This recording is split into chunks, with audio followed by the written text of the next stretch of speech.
All right, we've got 3 layers of rich chocolate cake, a fresh tasting, vibrantly pink strawberry frosting, and a nice chocolate ganache drip. This cake is stunning. Yes, it would be great for Valentine's Day, but it's good any time of year. And it's perfect for when you want a nice strawberry flavor, but strawberries aren't actually in season because you don't actually need fresh strawberries today. How many times can I say strawberries? Let's get right into it by making the cake layers. We're going to be making 3 layers of chocolate cake. It's a nice darker chocolate, so get your oven preheating to 350 degrees Fahrenheit, and let's get started. So first you need a large mixing bowl, and to this we're just going to add 1 3/4 cup of all-purpose flour. We're also going to add 2 cups of granulated sugar. This recipe isn't exactly the same as my classic chocolate cake, but it is closely borrowed from it. And the main difference is we're using a different type of cocoa, which just pairs better with the strawberries. So speaking of cocoa, you need 3/4 cup or 75 grams. Add that in.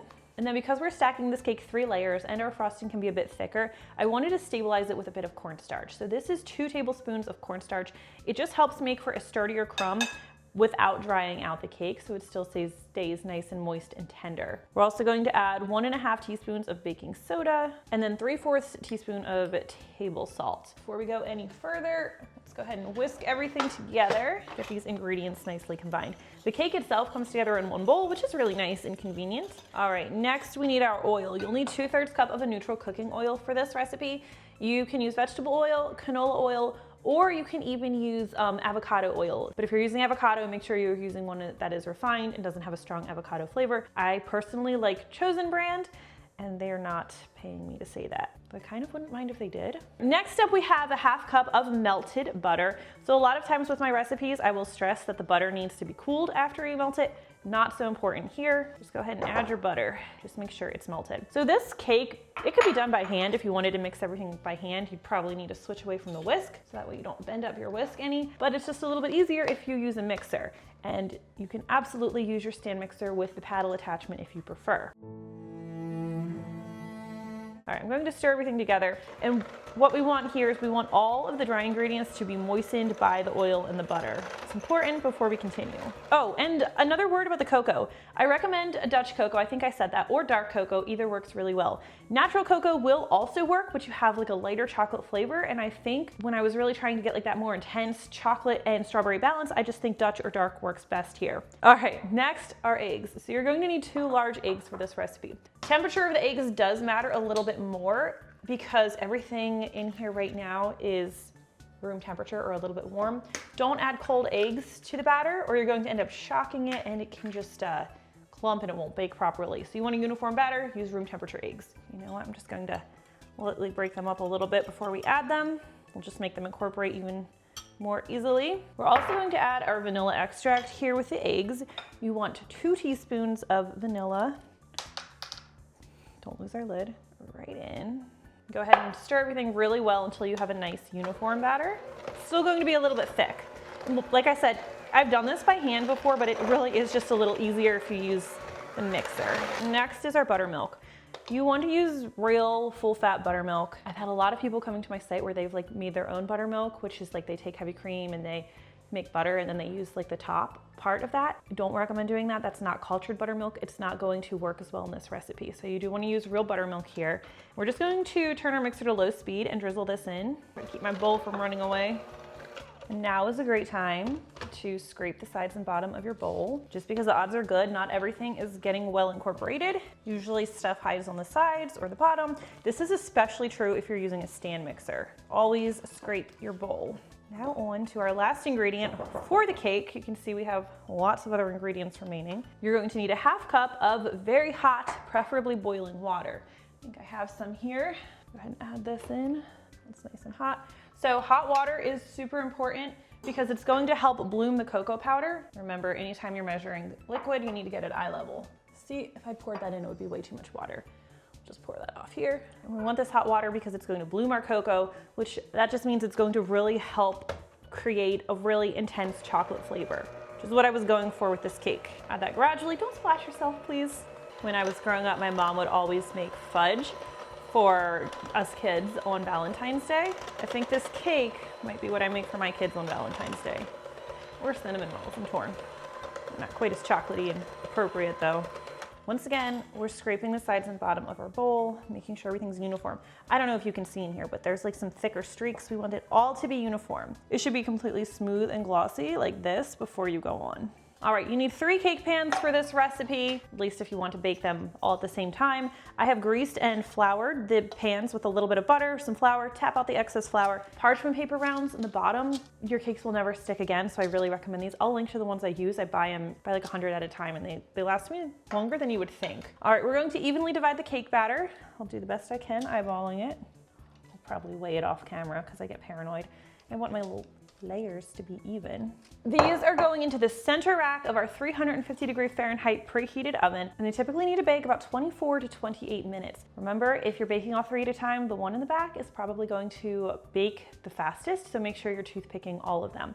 And what I mean by that is a toothpick inserted in the center should come out clean or with a few moist crumbs, but no wet batter. Once they're finished baking, we're going to let the cakes cool for like 10 minutes to 15 minutes in their pan, and then we'll run a knife around the edges just in case they stuck any and carefully invert them onto a cooling rack to cool completely. Number 3, I get a lot of requests for these cake coolers. I'll try to remember to link to them in the description. We're going to let these cool completely before we decorate our cake, but in the meantime, we can make our frosting. In order to get a really nice, intense strawberry flavor packed into this in the easiest way possible, we're using freeze-dried strawberries. You're going to need an ounce or 28 grams of strawberries. I try to make it easy. 1 ounce packets are available in most grocery stores, so even if you don't have a scale, you should be able to grab one, because when you get to measuring these with measuring cups, it gets a little bit tricky. The exact measurement is not exact. It's usually around 1.5 cups. So we are going to add these into a little blender. We're going to pulverize these until we have fine crumbs. Lost some. Get any dust in there. That dust is flavor. Scrape it out. I love this little immersion blender I have because it has all these attachments. I've had this for like 10 years now, so it's starting to break a little bit, but it still works. I'm gonna make it work. All right, we're going to pulse these to fine crumbs. The measurement is hard to get exact even after it's been pulverized as well. And blend this. 1 second pulse usually works best just because it's going to catch everything and rotate the stuff in there a little better. Nice little dust. Let's see. Can you see that? All right, I'm just going to set this aside over here. We'll need it in a bit. We're also going to need a mixer again. You definitely don't want to do this part by hand. You either want to use your stand mixer with a paddle attachment or a hand mixer. You need a large mixing bowl. And this is a 3-layer cake, so it uses a lot of frosting. So you are going to need 3 sticks or 1.5 cups of butter. So when I'm making buttercream frostings, my preference is to use salted butter. But if you don't feel like buying a bunch of different kinds of butter, use unsalted and then add a pinch of salt. You're going to need somewhere between like 1/8 and 1/4 teaspoon, but you can always taste test and add more as needed. The nice thing about frostings is you can taste test. There's no raw egg in them. Before I add anything else, I'm just going to briefly beat the butter until it's nice and creamy, because my house is cold, so even though my butter's been sitting out, it stays kind of cold. So this is just going to make it easier to combine everything without powdered sugar going everywhere. So now I'm going to add about a cup of powdered sugar. Now, all in all, you need 6 cups of powdered sugar. Yes, it's a lot of sugar, it's a lot of butter, it's a lot of cake. So you're going to need a lot of your ingredients. All right, let's mix everything on low speed, and we're just going to keep stirring until we've added all of our powdered sugar. It's normal, especially in the winter, for your frosting to seem dry at first when you start mixing it. Just keep going, it'll all come together. Just needs a little bit of pressure from your mixer. Let's see if we can add the rest of this without me regretting my decision. Okay. Now comes the strawberry powder. We're going to go ahead and add this, not the blade. Our little immersion guy. Just gonna add it all at once. And again, hopefully not regret anything. Go ahead and mix this in. It smells amazing. Keep your mixer on low speed. And things are going to be getting pretty thick at this point. That's pretty normal. And I'm not going to even power through at this point. I'm going to stop because the strawberry is mostly combined. So we're going to move on to our cream. So cream is going to help thin the frosting and get it to a nice spreadable consistency. So you're going to add as much as you need to get to that consistency. However, you're only going to add a tablespoon at a time. Stir well after each addition, and then just check until it's nice and smooth. So let's do 1. We'll do 2 to start because I know for sure I need that. Also, if you add too much cream at once, it could make the frosting break. So proceed with caution. All right, so I've added all of my cream, so let's check the consistency. Oh, why don't I use the spatula I already have? If it still doesn't seem like it's super spreadable, like this still feels a little thick to me, so I'm actually gonna grab a little bit more cream. We'll add a bit more in here. I think we only need a little more. All right, let's get a good look at this. Spread it with our spatula, something that you could easily spread on a cake. I'm going to put this in a piping bag. It's just the easiest way for me to put it on a cake, in my opinion. You don't need to.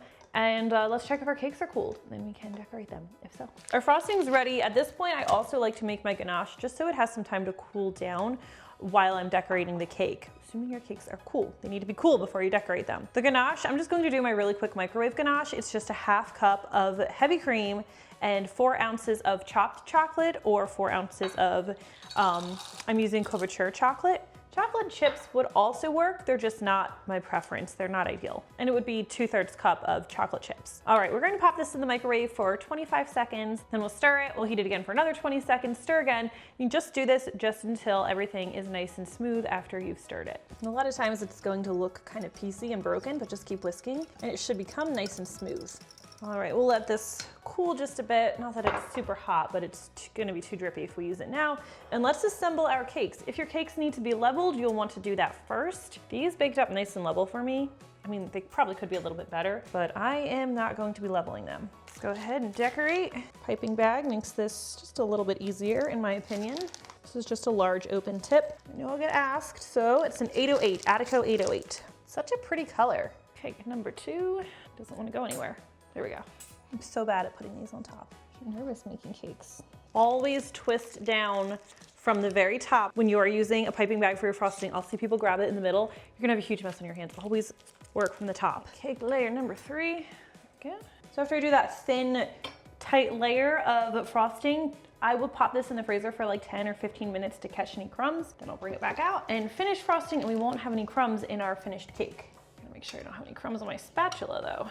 All right, last but not least, let's do our ganache drip. I just want to do a quick check that's not going to drip too much, so I'll usually just take something flat and just see how the drip goes. I want to make sure it doesn't run right off, which this isn't. Now I have to wash it though. So we'll go ahead and do a drip along the edge. I'm going to try to do this so you can see it, so it's a little awkward for me. Not how I would normally do it. This little squeeze bottle makes it a lot easier. So if you are new to doing a drip, I recommend one of these instead of using a piping bag.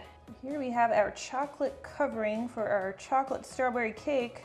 Instead of chocolate covered strawberries, you can do one of these this year. All right, and then once you've done the sides, go ahead and put that ganache over the top. Don't feel like you have to use all of it. There's a fair chance you won't use all of it. If you put too much on top, it's going to kind of flood over if you push it too much. So you want just enough to cover the top. The squeeze bottle makes this kind of fun.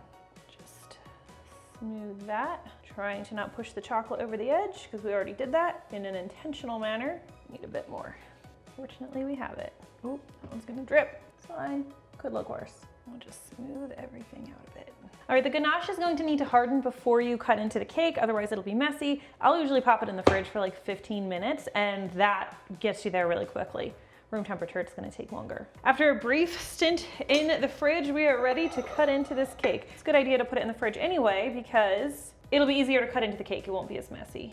All right, that is how you make this chocolate covered strawberry. I don't know what you want to call it exactly, but this chocolate and strawberry cake. If you try it, leave me a comment. Let me know what you think. I really do always love hearing from you. Thank you so much for watching, and I will see you next time. A nice fudgy slice. That's a good cake. Seems too blah. Only mixer. Give me a moment, I'm lost. Gotta find my trash can. My gosh, where did it go? Where did the frosting go? No. I was so mean to this cake. Forgot what I was saying, like that quickly.